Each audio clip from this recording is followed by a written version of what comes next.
Global పారిశ్రామిక పెట్టుబడుల ఒప్పందం విజయవంతమైనందుకు రాయదుర్గం వినాయక సర్కిల్ వద్ద ప్రభుత్వ విప్ స్థానిక ఎమ్మెల్యే కాపు రామచంద్రారెడ్డి ఆధ్వర్యంలో కేక్ కట్ చేసి సంబరాలు జరుపుకున్నారు.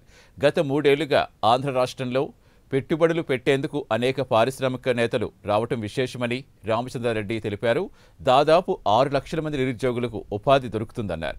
గ్లోబల్ పరిశ్రమ రంగం విజయవంతమైనందుకు రాష్ట్ర వ్యాప్తంగా ప్రజలంతా సంతోషంగా సంబరాలు జరుపుకుంటున్నారని ఆయన తెలిపారు. చీఫ్ మినిస్టర్గా కొనియాడబడుతూ ఉన్నారు.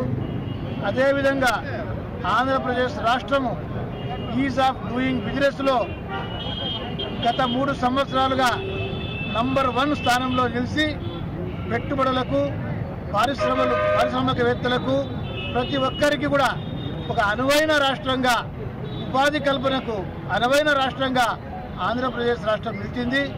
అదేవిధంగా విశాఖపట్నంలో మొన్ననే గ్లోబల్ ఇన్వెస్టర్స్ సమిట్ పెట్టుబడిదారుల సమావేశం నిర్వహించినప్పుడు అనూహ్యమైనటువంటి స్పందన లభించింది.